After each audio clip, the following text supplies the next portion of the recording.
Welcome to session number 195 of the Scanner School podcast. Today we're talking about what's changed in the radio landscape in the 20 years post 9/11. I think this is a very great time to talk about this topic. I've kind of not touched on this in previous podcast episodes yet.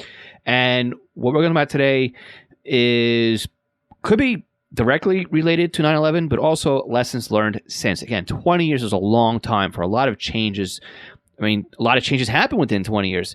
So let's go ahead and get started and discuss what has now changed in the scanner radio landscape since the last 20 years. Today's podcast is sponsored by our two brand new training courses. Our free SDR course, The Ultimate Beginner's Guide to Software-Defined Radio, will get you started with SDRs in an afternoon. We will show you what hardware and accessories to buy to get started with software-defined radio. Then we'll show you the step-by-step how-to install the drivers, tune your first frequency with SDR Sharp, and then have you monitoring digital at the end of this free course. Our advanced course continues with beginner's course left off and levels up your SDR experience. In this course, you'll learn even more about software-defined radio.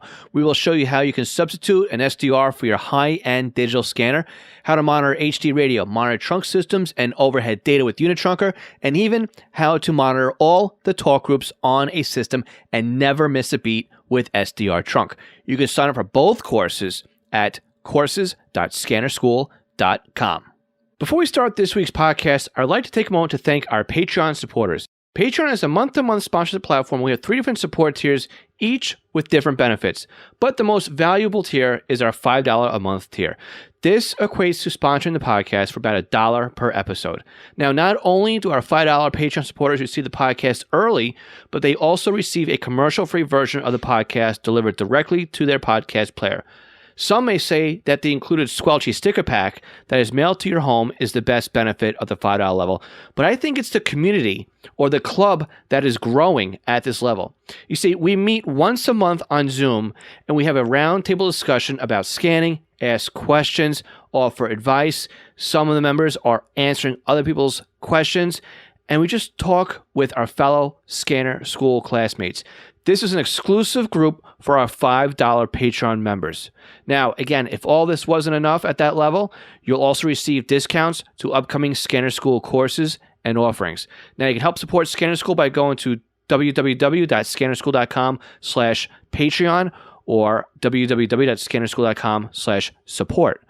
Now, I'd like to thank all of our Patreon supporters at all levels, and they are Arthur Heron, Bill K., Brian King, Bruz Gold, Chris Paris, Craig Harper, Dan, Dave Pasco, David C., Denny Crotty, Ed Walsh, Edward Bramlett, Floyd Goff, Glenn Wright, Greg Johnson, Guy Lee, Jay Haycock, Jacques Berry, James Broxson, James Felling, James Peruta, Jay Reed, Jeff Block, Jeff Chapman, Jenny Taylor, Jim B., Jim Heinrich, John Keel, John Swinney, John Goldenberg, Ken Newberry, Kenneth Fowler, Kevin Zwicky, Lenny Bauer, Les Stevenson, Lynn Smith, Mark Beebe, Mason Kramer, Michael Gorman, Michael Kroger, Nicholas Stenger, Paul Teal, Randy Cummins, Raymond Hill, Robert Kanzler again, Ronnie Bach, Sal Marandola, Terry Weatherford, Tim Mazza, TJ, Todd Glendy, and William Arcand.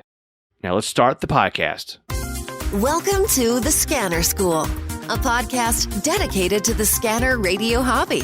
Class is about to begin. Here is your host, Phil Lichtenberger.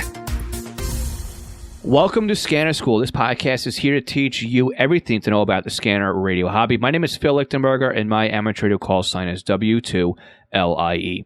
Now, as a reminder, I'm always looking for your scanner radio-related questions for our next Ask Scanner School podcast, which releases on the first Tuesday of every month.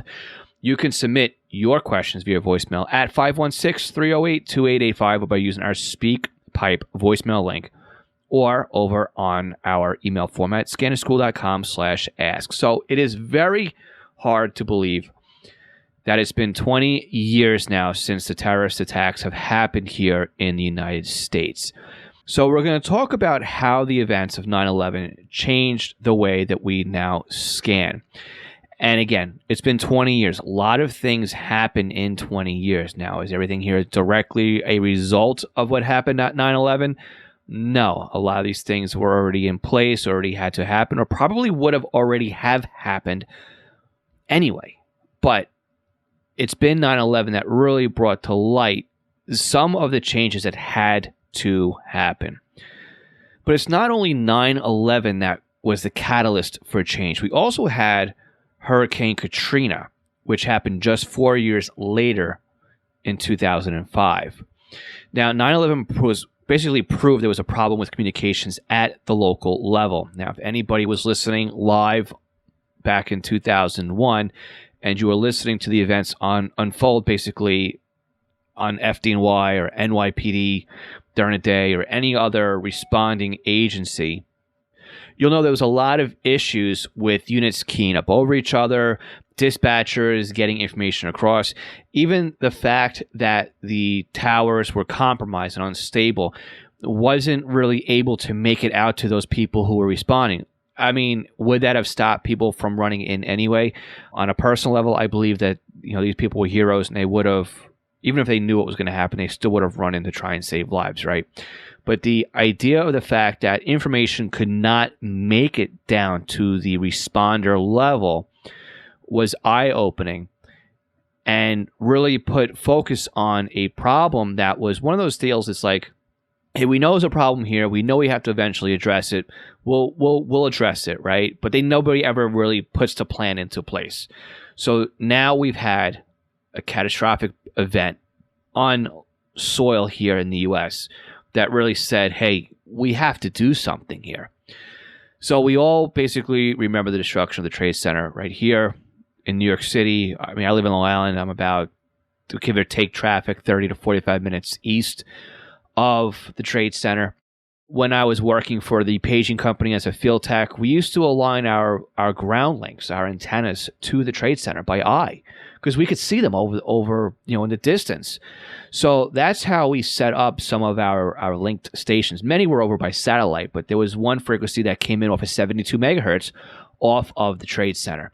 And like I said, we would just go up on the roof and we would make sure the antenna was pointing in the right direction. And all the way out to 30 miles east of where I live here, we were pretty much able to see the Trade Center. And even on my way home from work, there's certain areas of the Long Expressway where all of a sudden it just peeks out over the horizon.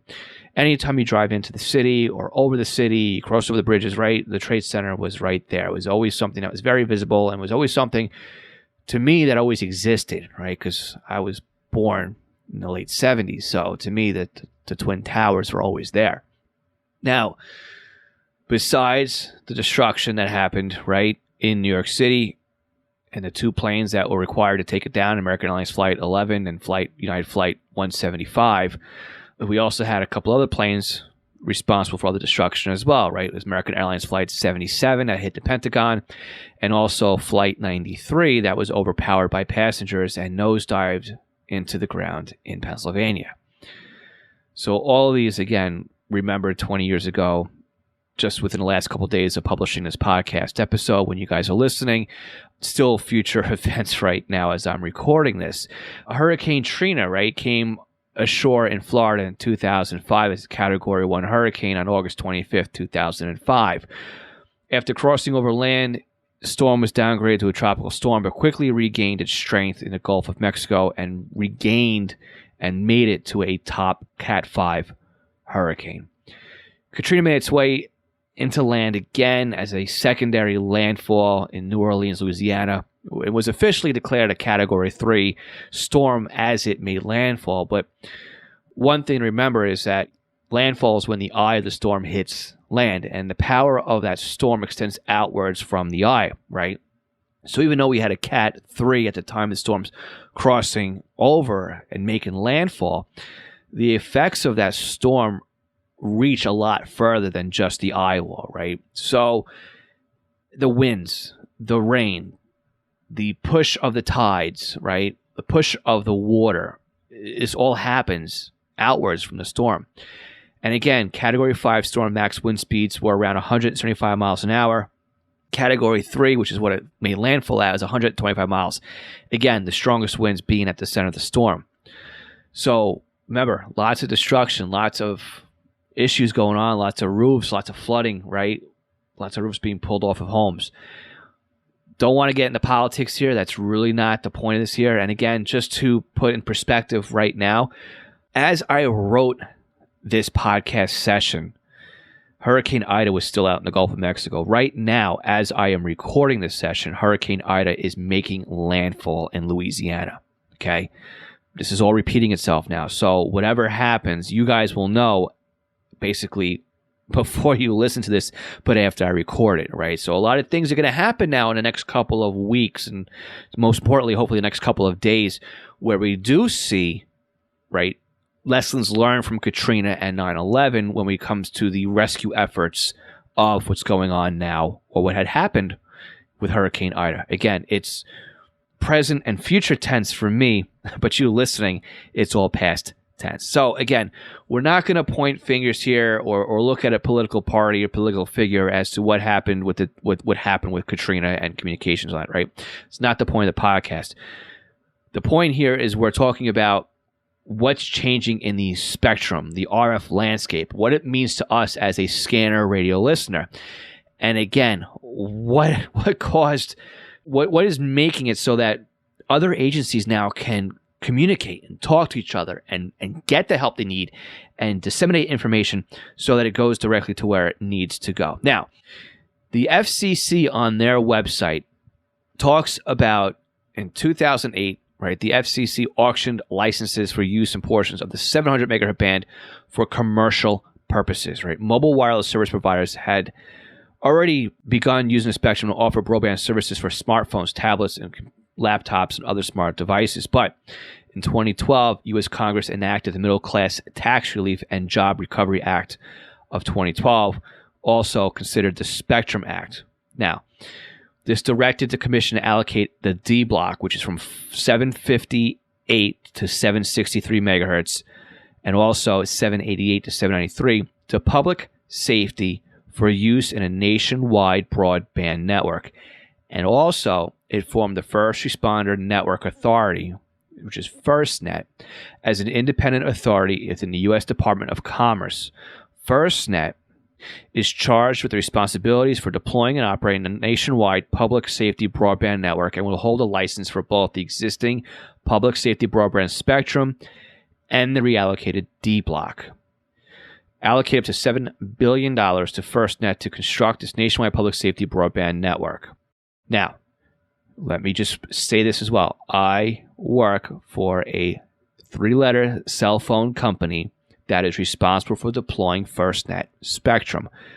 When I speak about FirstNet, I am only speaking about things that you can find in public record on public websites. None of this comes from anything job related. I strictly read purposefully the word for word off of the FCC website over at fcc.gov/700 megahertz public safety narrowband spectrum. I'll put a link to this in the session notes. Now, we also have the 9/11 Commission Act of 2007. Now, again, I'm going to read just the beginning of this, and this is the bill passed on the House basically on January 9th, 2007 at a vote of 299 to 128 to 8. It later passed the Senate with an amendment by unanimous consent. The two chambers of Congress went to conference, and a conference report in which the bill was amended and renamed the Improving America's Security Act of 2007 passed the Senate 85 to 8 to 7 on July 26, 2007. The House 371 to 40 to 22 the following day. It was signed into law by G.W. Bush August 3rd, 2007, and became Public Law 110-53. Again, this all comes from Wikipedia. Very purposefully reading the laws and everything exact for you guys. So basically, the private sector preparedness requirements in the bill were based on the work commissioned by the Sloan Fetering to draft the framework for voluntary preparedness. Short titles of this, and this is the one that we're going to pick out here as a short title, is going to be Improving Emergency Communications Act of 2007. So now, what does this all mean, right? We've gone through a lot of history and a lot of laws changes and whatnot. Again, very purposely reading text as is written. All right. First of all, so I don't make mistakes. Second of all, so I don't get in trouble with my job. But we can see there's a lot of things that had to come into law and had to be done at a higher government level so that it now trickles down into the local and state levels for communication. So on the other side of this break, we're going to talk about what this means for spectrum and the spectrum changes and where things were put into place, and also some things that were already in place that, again, we are seeing now. And we'll explain why things are the way we see them now on the other side of this break. Now, as a reminder, anybody who's a Patreon $3 and $5 level, you guys don't get this break. If you guys don't want to hear this break, it's very simple. Just go to scannerschool.com/Patreon, sign up to be a Patreon supporter, and the podcast will not only be delivered to you early, but also commercial free. We'll be right back. Did you know there are ways to help support the Scanner School podcast that doesn't take any time or any extra money on your part? If you go to scannerschool.com/support, you will find we have several ways that you can continue to do your online shopping and help support us. We have links to Amazon. If you click on our link before you go to Amazon, anything you buy from there will help support Scanner School. Now, if you're in the market for a brand new scanner, an antenna, other accessories, we have links to Scanner Master, where you can not only purchase a scanner and accessories, but you can also get your radio programmed. And by clicking on our link before you buy, you are helping to support the podcast. Now, if you're in the market for software, we have links to Butel. And if you want something new to you, we also have links to eBay. Again, just go to scannerschool.com/support before you make your purchases, and you are helping to support Scanner School at no additional cost to you.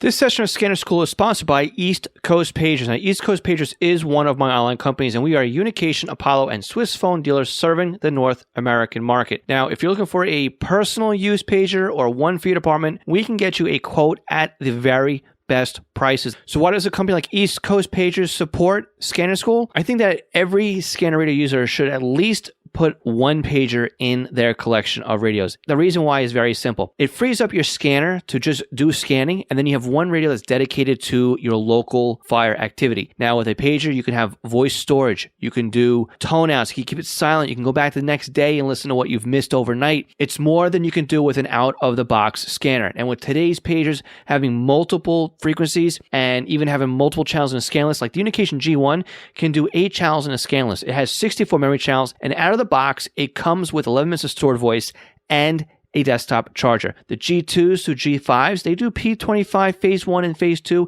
in simulcast environments with stored voice, paging on conventional and P25.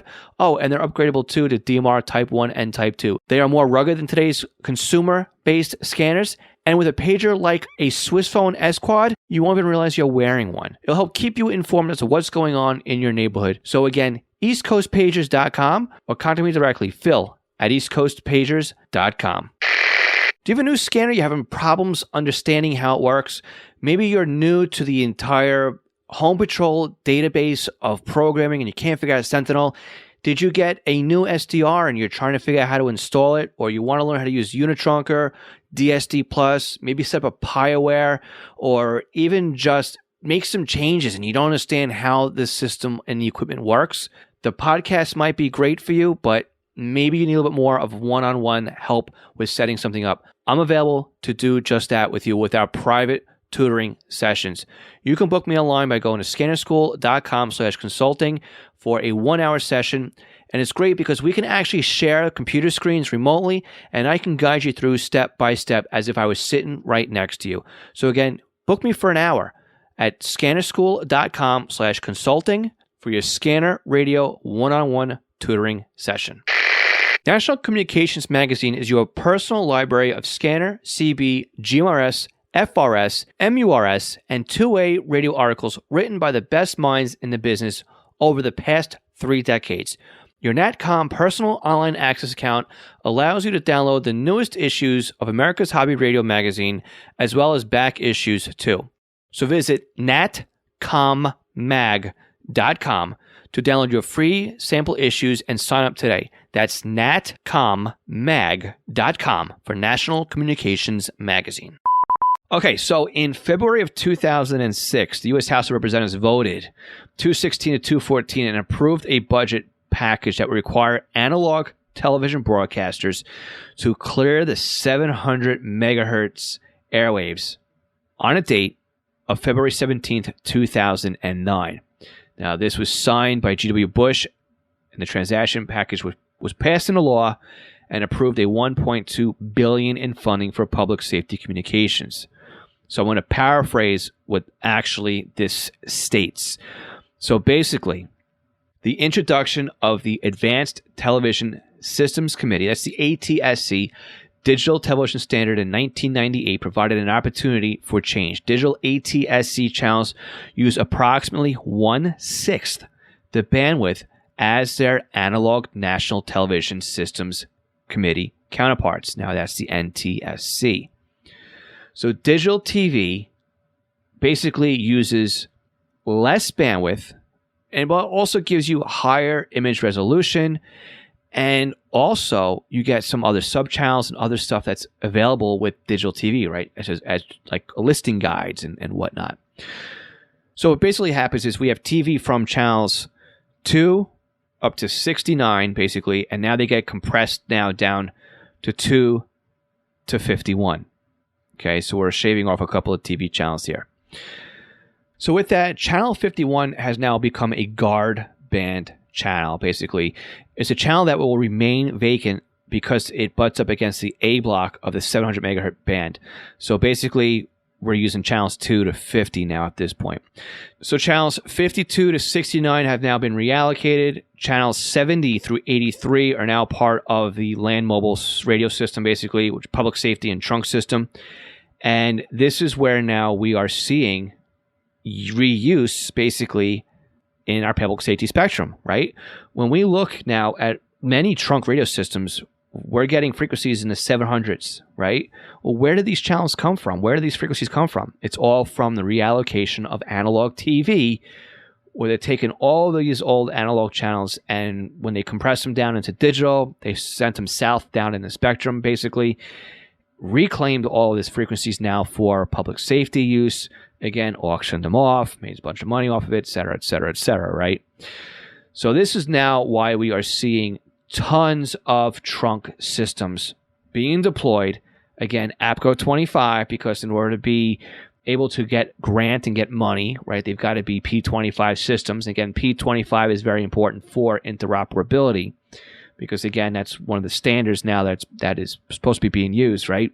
So that's where all these frequencies came from. Basically, everything in the last 20 years is what we're seeing today. This is the payoff of all of these changes, right? So again, let's take another look here at FirstNet. Again, I am reading directly from the FirstNet website in their FAQ section. So basically, FirstNet is the nationwide public safety cellular network, services and solutions dedicated to first responders who support them. We are accountable for keeping your lines of communication open with dedicated mission-critical solutions that will help to modernize public safety. So how does FirstNet work? FirstNet uses all AT&T LTE spectrum bands and a special line of connectivity called Band 14. Nationwide, high-quality spectrum specifically set aside for FirstNet. During an emergency, this band or lane can be cleared and locked just for FirstNet subscribers. Why is FirstNet unique? FirstNet is the only communications platform specifically designed with and for public safety based on their direct feedback and needs. FirstNet works across agencies, jurisdictions, and state lines and has robust tools and features.